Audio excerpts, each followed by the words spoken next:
जय श्री राम, जय महाराणा साहब। कुछ रोग होते हैं जो बहुत घातक होते हैं, परंतु उसको हम हमेशा साधारण समझते हैं। जैसे कल हमने एक बीमारी ली थी, उस बीमारी का नाम था अरुचि। आज हम बता रहे हैं एक बीमारी है जिसका नाम है अपच, जिसको अजीर्ण कहा जाता है। बोलचाल की भाषा में कहते हैं अजीर्ण हो गया है, अपच हो गया है। उर्दू में कहा जाता है कि बदहजमी हो गई है।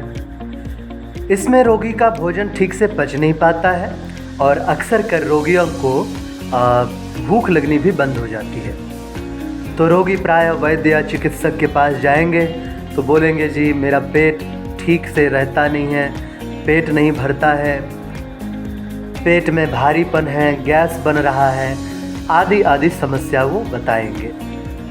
इस रोग के प्रमुख कारणों में कुछ कारण ये होते हैं: भोजन का ठीक समय पर ना पचना, या भूख से बहुत ज़्यादा अधिक भोजन कर लेना, अधिक तला भुना भोजन खा लेना, जल्दी जल्दी भोजन लेना, यानी जो 32 बार चबाने का नियम श्री पतंजलि जी ने कहा है उसे पालन ना करना, भोजन के बीच में बहुत ज़्यादा जल पीना, या बहुत क्या बोलें उसको, गरिष्ठ आहार करना जो आसानी से पच ना सकता हो ऐसे आहार करना, अधिक मात्रा में तंबाकू, सिगरेट, शराब आदि का सेवन करना, या बहुत ज़्यादा वर्कआउट करना, कसरत करना।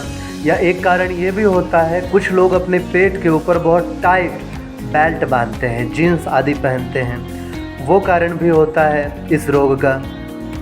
सीलन युक्त स्थान में रहने से भी आपको यह समस्या हो सकती है।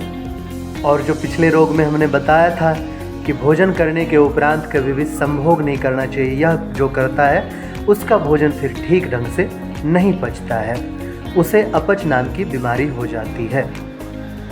इसके लक्षण प्रकट होंगे: पेट भारी रहेगा, गैस बनता रहेगा, गैस के गोले टाइप के पेट के भीतर घूमते रहेंगे।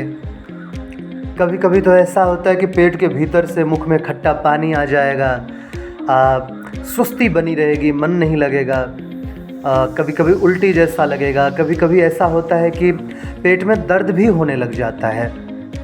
अब ज़्यादा समय ना लेते हुए उपचार बताते हैं। ऐसे तो मार्केट में बहुत सारे हैं, हिंगवष्टक चूर्ण है, लवण भास्कर चूर्ण है, अग्निमुख चूर्ण है, नारायण चूर्ण है, बहुत सारे चूर्ण हैं, परंतु हम ऐसा नुस्खा देने वाले हैं जो आप बनाकर प्रयोग भी कर सकते हैं और वैद्य लोग बनाकर बेच भी सकते हैं। पहले तो साधारण सिस्टम समझिए कि कुछ साधारण औषधियाँ क्या क्या लिया जा सकता है घरेलू में। आप कागजी या किसी नींबू के रस में थोड़ा सा जायफल मिला करके अगर चाटते हैं तो यह समस्या बहुत तेज़ी से सही होती है। छोटी हरड़ को अगर आप फंकी लगाते हैं तो भी भोजन आसानी से पच जाती है। परंतु अब हम एक फार्मूला की बात कर रहे हैं जो वैद्य लोग बनाकर बेचते हैं, बहुत महंगे दामों में बेचते हैं और आपकी इस समस्या से निजात दिलाते हैं। उसके लिए आपको लेना क्या क्या है, नोट कर लीजिए।